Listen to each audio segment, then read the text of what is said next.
Hello and welcome to another Writerly Witterings. It's Michael Jecks, the author of the Templar series and the Vintner series and the Jack series and Act of Vengeance, which is a modern spy series.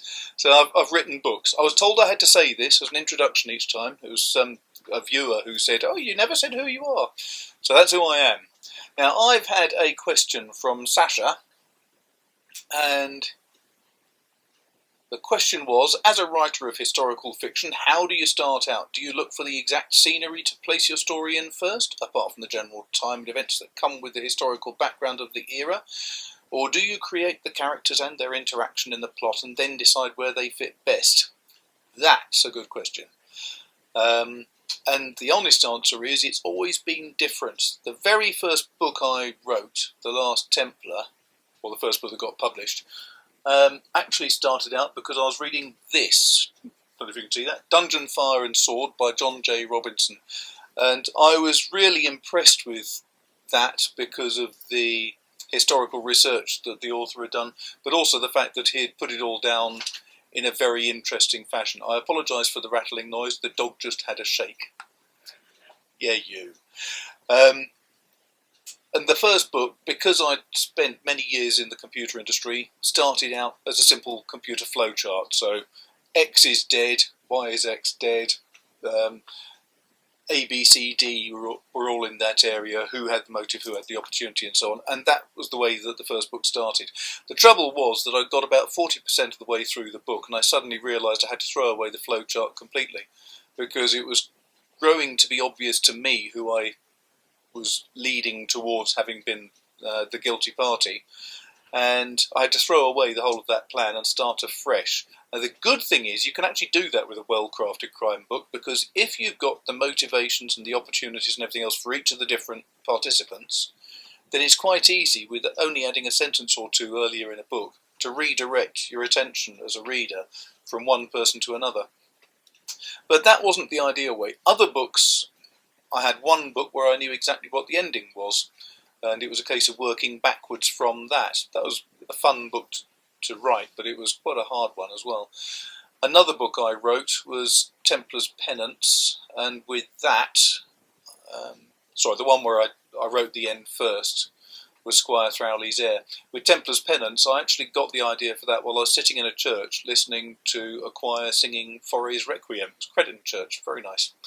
And it was a lovely piece of music, and I had a sudden vision in my mind of a whole bunch of bandits, effectively, riding down a grassy slope and attacking a bunch of pilgrims on the way to on their pilgrimage. And that really worked for me. It was a brilliant opening scene, and that then led into the rest of it.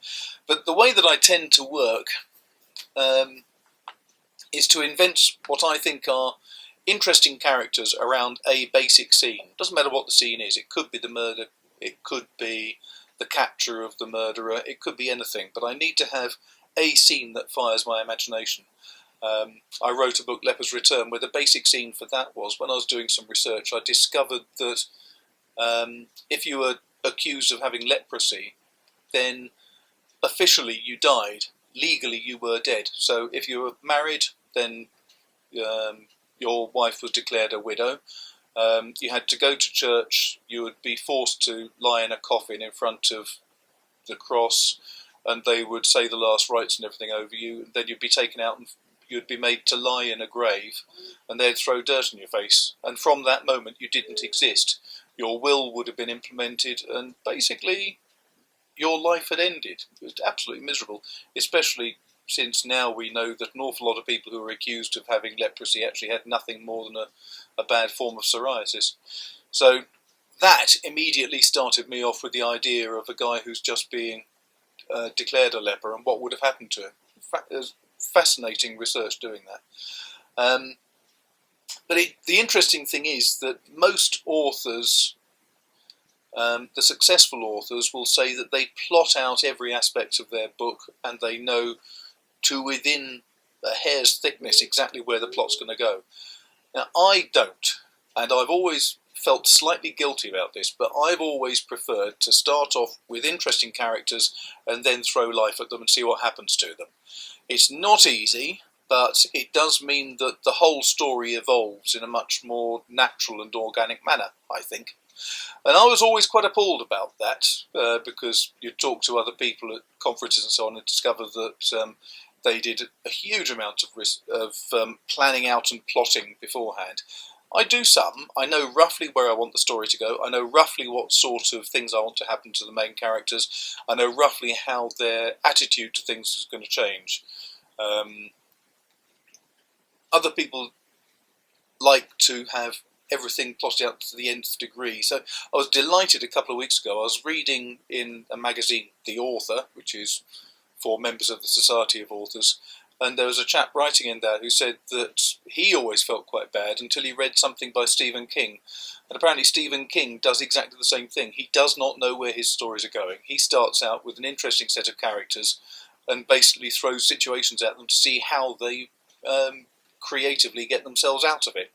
I thought that was quite nice, but then at the bottom it also said another author that the writer was thinking about was J.R.R. Tolkien, because Tolkien, when he was writing The Lord of the Rings, got about the third of the way through the very first of the books, The Fellowship, and he made a note in his diary that night that he'd just brought up this character called Strider in a pub, and he had no idea who this guy Strider was, what he was going to do in the book, where the plot was going with him or anything else, and he was bemoaning his fate as an author, not knowing what on earth was happening with this character. So if J.R.R. Tolkien can do that with Aragorn, then I don't see why I shouldn't do it with all of my characters too. So that's that. I hope you found that interesting. I hope that answered your question, Sacha. And thanks a lot. If you've got any comments, put them down the bottom there. I'd be grateful if you'd share this, tell your friends about it in case they find it interesting. My son's just walked in and distracted me completely, so I don't know what else to say. So I'll just say thanks very much for watching and bye-bye.